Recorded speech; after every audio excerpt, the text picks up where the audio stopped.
Samantha हमेशा से सोचती थी कि उसके परिवार का घर साधारण था, कुछ भी खास नहीं। एक शांत पड़ोस में स्थित यह एक सफेद पिकेट बार्ड और एक अच्छी तरह से बनाए गए बगीचे के साथ एक आरामदायक 2 मंजिला घर था। फिर भी जैसे ही वह एक दोपहर धूल भरे अटारी में घूमते हुए उसकी नजर कुछ असामान्य पर पड़ी।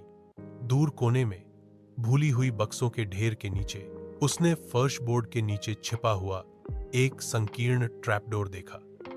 जिज्ञासा पा नीचे स्थित छोटा सीढ़ीदार रास्ता एक धुंधले बदबूदार सुरंग की ओर जाता था। दीवारें पत्थर से बनी थीं और एक हल्की ठंडी हवा अंदर से फुसफुसाती हुई प्रतीत होती थी। दिल धड़कते हुए सामंथा सावधानी से उतरी, उसकी टॉर्च अंधेरे को चीरती हुई। सुरंग उसकी उम्मीद से कहीं अधिक लंबी खिंची हुई थी, पृथ्वी के नीचे मुड़ती और घूमती हुई। वह हिला नहीं सकी। उसे ऐसा लग रहा था कि वह अतिक्रमण कर रही है, कि कुछ उसका इंतजार कर रहा है। अनंत काल की तरह लगने के बाद सुरंग आखिरकार एक छिपे हुए कमरे में खुल गई। दीवारें पुरानी किताबों की अलमारियों से भरी थीं, अजीब चमड़े से बंधी हुई किताबों से भरा हुआ। कमरे के केंद्र में एक पुरानी डेस्क धूल भरे कागजात और पत्रिकाओं से घिरी हुई थी।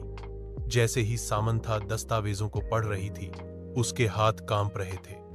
रिकॉर्ड डीएस ने वर्जित अनुष्ठानों और गुप्त समाजों की बात की।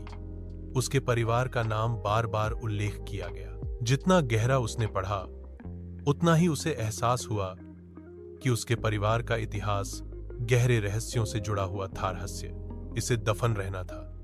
उसने कुछ ऐसा उजागर किया था जिसे किसी को भी जानने की उम्मीद नहीं थी, कुछ ऐसा जो पीढ़ियों से छिपा हुआ था। जैसे ही खोज का भार उस पर पड़ा, उसने सबसे हल्का सुना। उसके पीछे से आवाज आई, एक फुसफुसाहट, धीमी और ठंडी।